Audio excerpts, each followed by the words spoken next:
नमस्कार, आप capital TV Bihar देख रहे हैं। मैं हूं आपके साथ समीक्षा तिवारी। बिहार की जीत हमारी है, अब बंगाल की बारी है।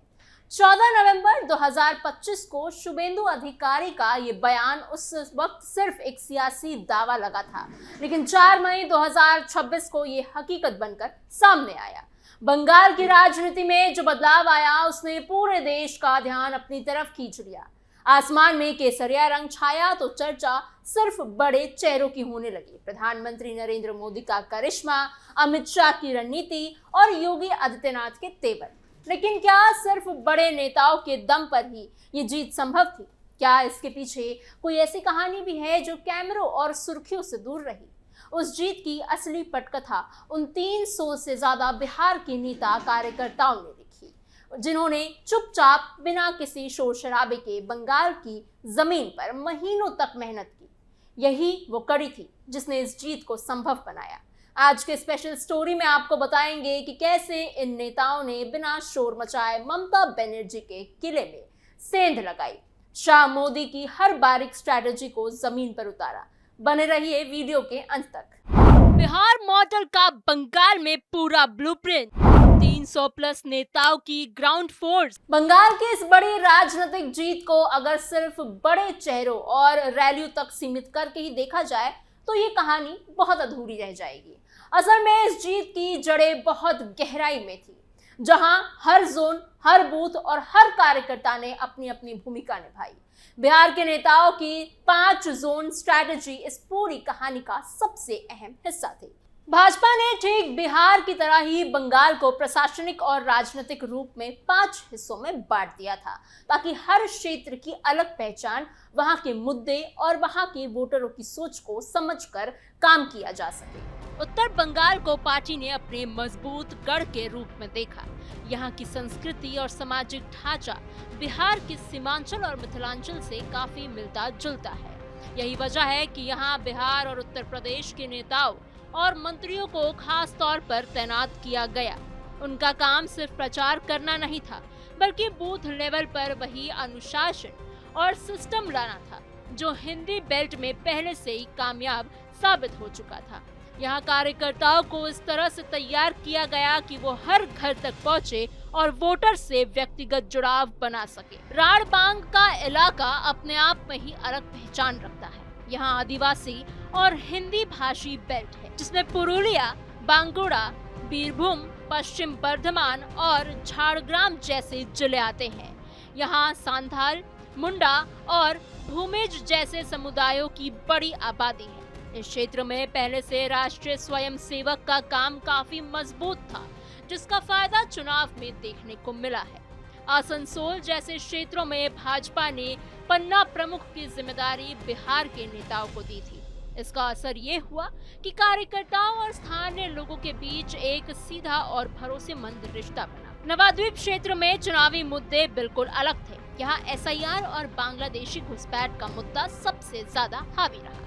भाजपा ने यहाँ सोशल इंजीनियरिंग का इस्तेमाल करते हुए मतुआ समुदाय को अपने पक्ष में करने की कोशिश की। नागरिकता संशोधन कानून यानी CAA के वादे के जरिए इस समुदाय को जोड़ा गया। साथ ही चुनाव आयोग को उन इलाकों की लिस्ट दी गई जहां अचानक जनसंख्या बढ़ने से संकेत मिले थे। इस तरह यहाँ चुनाव सिर्फ प्रचार तक सीमित नहीं रहा, बल्कि आंकड़ों और योजनाओं के आधार पर लड़ा गया। कोलकाता जैसे शहरी क्षेत्रों में मुकाबला आसान नहीं था। यहाँ तृणमूल कांग्रेस का स्ट्रीट बाय स्ट्रीट मैनेजमेंट बहुत पुराना और बहुत मजबूत था। भाजपा को यहाँ काफी मेहनत करनी पड़ी। हर गली, हर वार्ड में अपनी पकड़ मजबूत करने के लिए पार्टी ने माइक्रो लेवल पर काम किया। कार्यकर्ताओं को ये समझाया गया कि सिर्फ बड़े कार्यक्रमों से काम नहीं चलेगा, बल्कि छोटे छोटे संपर्क अभियान ही असली फर्क पैदा करेंगे। मेदिनीपुर का इलाका पूरी तरह से ग्रामीण और किसान बहुल्य है। यहाँ भाजपा के मैन टू मैन मार्किंग पर सबसे ज्यादा जोर दिया, मतलब हर वोटर तक सीधे पहुंच बनाना।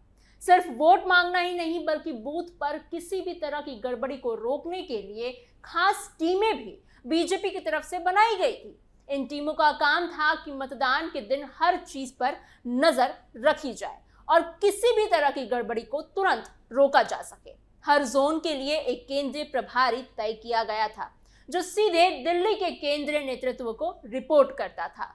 इससे दो बड़े फायदे हुए। पहला, स्थानीय स्तर पर होने वाली आपसी खींचतान में कमी हुई और दूसरा, फैसला लेने की प्रक्रिया तेज हो गई। बिहार के पूर्व मंत्री मंगल पांडे को खास जिम्मेदारी दी गई थी कि वो उत्तर बंगाल से लेकर साउथ और सेंट्रल बंगाल तक अपनी पकड़ बनाए और बिहार की सफल रणनीतियों को यहां लागू करे। उनके साथ राजेश कुमार वर्मा जो जनरल सेक्रेटरी थे, सुरेश चौधरी, जगन्नाथ ठाकुर, अखिलेश सिंह, राम सूरत राय, निकी हेब्रम, मिथिलेश कुमार, देवेश कुमार जैसे कई नेता जुड़े हुए थे। कुल मिलाकर 300 से ज्यादा नेता और कार्यकर्ता इस मिशन में लगे हुए थे। इनका रूटीन बहुत सख्त था। सुबह जल्दी उठना, दिन भर अलग अलग इलाकों में जाना, नाराज स्थानीय नेताओं को मनाना, नए वोटरों से मिलना और रात को दिन भर की रिपोर्ट तैयार करना। ये लोग चुनाव से करीब 4 महीने पहले ही बंगाल पहुंच गए थे और लगातार जमीन पर काम कर रहे थे। बिहार में भाजपा की जीत का सबसे बड़ा आधार उसका माइक्रो मैनेजमेंट ही रहा है और उसी मॉडल को बंगाल में भी लागू किया गया था। इसे बूथ विजय संकल्प का नाम दिया गया था। हर वोटर लिस्ट के पन्ने के लिए एक पन्ना प्रमुख तय किया गया था। उस पन्ने पर आमतौर पर 20 से 25 परिवारों के नाम होते थे और पन्ना प्रमुख का काम होता था कि वो हर परिवार के से संपर्क बनाए रखे। ये एक ऐसा सिस्टम था जिसने पार्टी को हर एक घर तक पहुंचाने में मदद की थी। प्रचार नहीं, टर्नआउट पर फोकस। जय मां काली से लोकल कनेक्ट। राज्य के 44,000 से ज्यादा बूथों पर कार्यकर्ता तैनात किए गए। उनका काम सिर्फ प्रचार करना नहीं था, बल्कि मतदान के दिन हर वोटर को घर से निकालकर बूथ तक लाना भी था। ये एक बहुत बड़ी जिम्मेदारी थी जिसे कार्यकर्ताओं ने पूरी मेहनत के साथ निभाया। तृणमूल कांग्रेस के कैडर बेस्ड मॉडल को टक्कर देने के लिए भाजपा ने बिहार की तर्ज पर स्थानीय कार्यकर्ताओं की एक मजबूत टीम तैयार की, जो हर इलाके की राजनीतिक स्थिति को समझती थी। बिहार से आए नेता सिर्फ निर्देश देने तक सीमित नहीं रहे, वो खुद गांव-गांव गए, रातें वहीं बिताई, लोगों से बार बार मिले और उनकी समस्याओं को समझा। उन्होंने हर इलाके के हिसाब से अपनी रणनीति बनाई।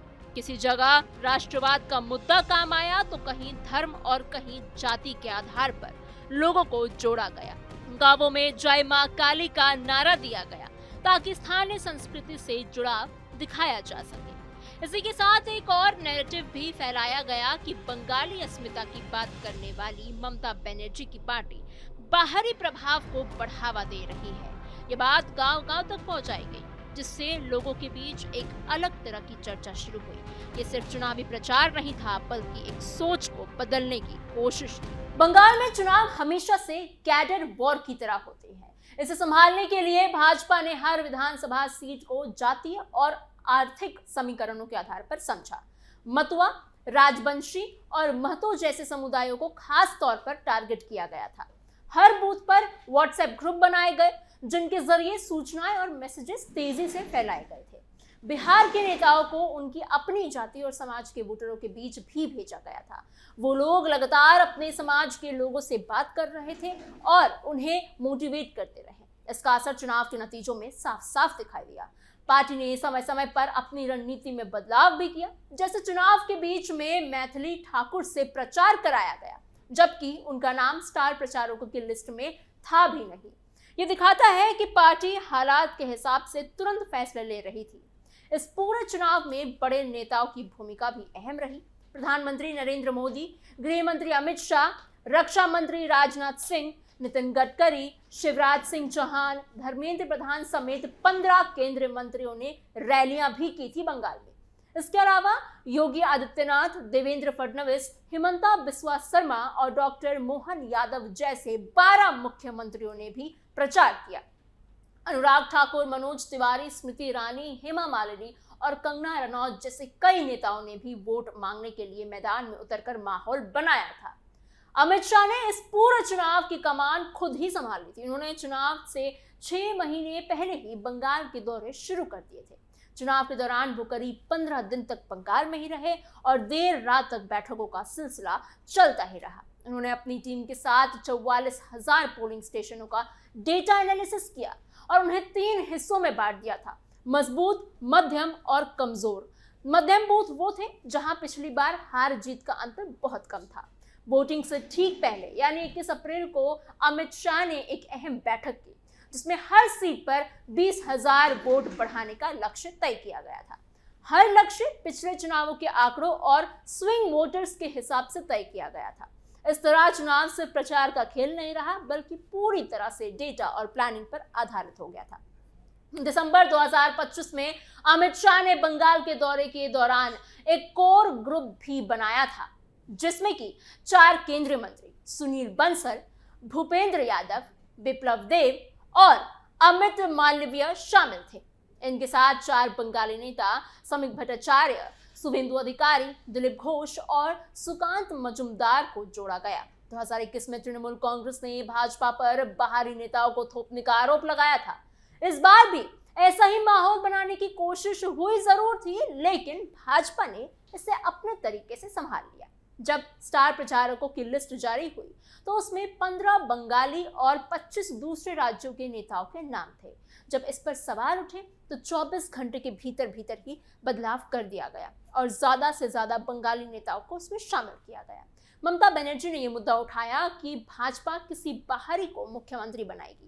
इसके जवाब में प्रधानमंत्री नरेंद्र मोदी, अमित शाह ने साफ साफ कहा कि मुख्यमंत्री बंगाल की मिट्टी का ही होगा, यानी एक बंगाली ही होगा। इस बयान ने स्थानीय लोगों के बीच एक अलग भरोसा पैदा किया।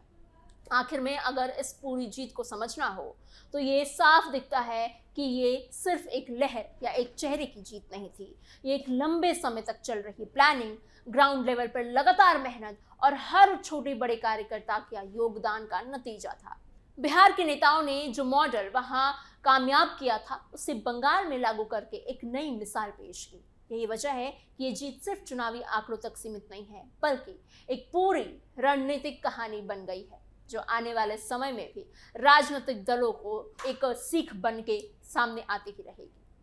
आपको हमारी खबर कैसी लगी हमें कमेंट बॉक्स में जरूर बताइएगा। ऐसी और खबरों के लिए बने रहिए कैपिटल टीवी बिहार के साथ।